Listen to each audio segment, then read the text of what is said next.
Another company that's learning it the hard way, Hertz. Hertz, the car rental company. I'm watching their stock price right now, and it's down around $8.35, $8.28. It had been up around $9.35, so it's lost a fair amount there.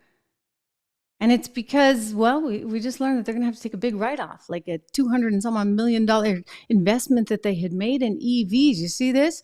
Check out this article right here. This is courtesy of the New York Post. Hertz is selling off its entire EV fleet in this like shocking U-turn, right? Because Tom Brady was like the face of this thing. I mean, who didn't want to drive a Tom Brady car from Hertz? It's good enough for Tom Brady. Might as well be good enough for, I mean, he made all these commercials. Here's one of them you're looking at. So they got all these EVs, a lot of them. In fact, so many that they said that they were ordering 100,000 Tesla vehicles by the end of 2022. That didn't really happen. But nonetheless, they still had a lot. And they had Tom Brady in all those commercials starting in 2021, and I'm sure he didn't come cheap. Nonetheless, they're selling 20,000 of them. 20,000 of these babies. Because they need gas-powered cars. Now, why would that be?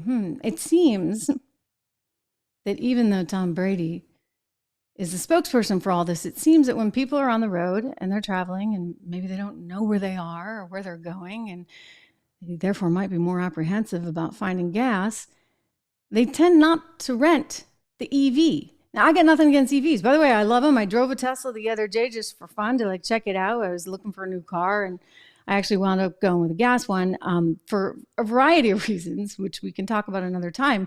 But I say this because, one, you know how much I love Elon Musk. I like Elon Musk.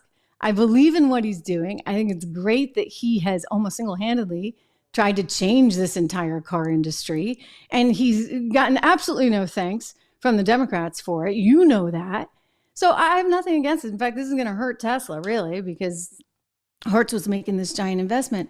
But no, they're selling them off. 20,000 EVs that they are selling from their fleet so that they can buy more gas-powered cars because it turns out that people don't want them. So again, like, this isn't rocket science. This has nothing to do with the environment. We can shelve that whole discussion for a while. This is pure and simple. Give the customer what the customer wants or suffer the consequences. And so Hertz is figuring this out. I realize, again, like, it's so cool. It's so neat to be in with the in crowd and everybody's saying you should do this. And because of something called ESG, environmental social governance, which is a big deal on Wall Street, right?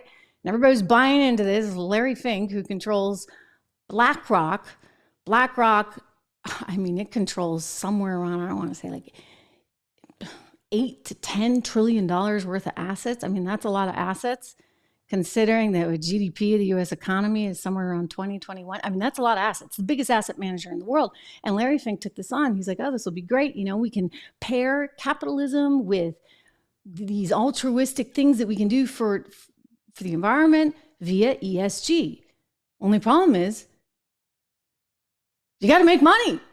All right. Like, again, you got to make money. Like, I'm all for doing the right thing and making money. And there are ways to do that. But there is this thing called the invisible hand. I'm going to go back to Adam Smith.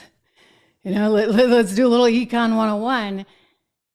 The market dictates what people really want. And yes, government can have an influence on that in a positive or negative way, but they're not going to reinvent the wheel. In other words, if suddenly we lost all oil and gas tomorrow, I guarantee you, we'd figure it out. I mean, what do you think we did during 2020? The fact that I can broadcast to you right now, I mean, think about the streaming industry, et cetera. All of this technology kind of just came right up during those dark days of 2020 when people learned to Zoom with one another. Suddenly you didn't have to get on a plane and travel to Timbuktu to see your colleagues anymore. You could do it via Zoom.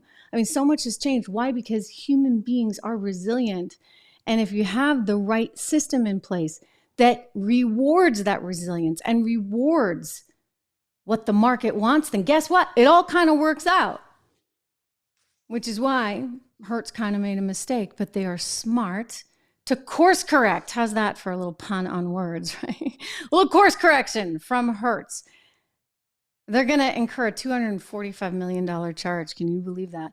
Incremental net depreciation expense related to this move, according to the company. And the costs are going to be reflected in the fiscal fourth quarter of 2023. Speaking of Tom Brady, do you guys like Tom Brady? A lot of people in New England really, really like Tom Brady.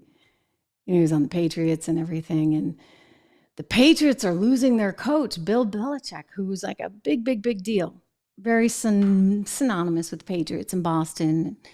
You know, people are, he's losing his job. He's exiting. I think it's mutual. And you get a new coach, Jared Mayo, who's going to be taking over there in Boston. Big deal story. Well, it caught my eye, not just because I'm from New England originally and from the New Hampshire area. See, I'm from New Hampshire. I was going to say from the Boston area because we don't really have any sports teams in New Hampshire. we're a little tiny little state, but we identify with the Celtics and the Patriots and all this. So he's a big deal.